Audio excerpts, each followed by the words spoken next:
Greetings everyone. If you want to use Microsoft Word to create letters in Act Premium Cloud, there are a few things you need to do. First, I'm going to come up to Tools.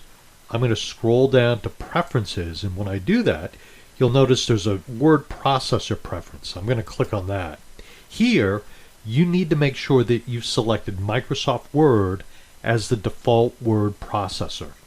Now at this point, you can also download the software you need to make Microsoft Word work with Act Premium Cloud. For the purpose of this example, I'm going to show you how to do this a slightly different way. So I'm set at Microsoft Word, so I'm good there. So I'm going to click Cancel. I'm going to click Close. And the next thing I'm going to do is go up to Write.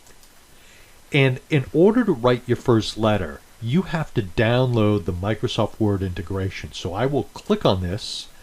This box will pop up. It will ask me to fill in my password. Once I do that, I'm going to click OK.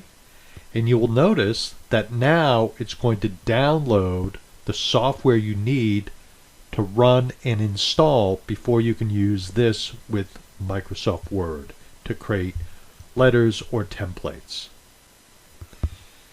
There is the download. It's the Act integration setup. Now, in this case, it's not sure if it trusts this software. So I'm going to click on these three little dots. I'm going to click on Keep. It's also just from security purposes, it's showing me more information, and I can keep it anyway. And when I do that, it will download it. And now, if I want to run this, I can run it.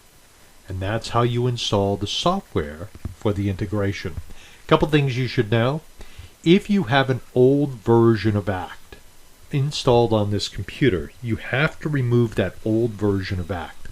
The integration will not work if you have an old version of Act installed on your computer.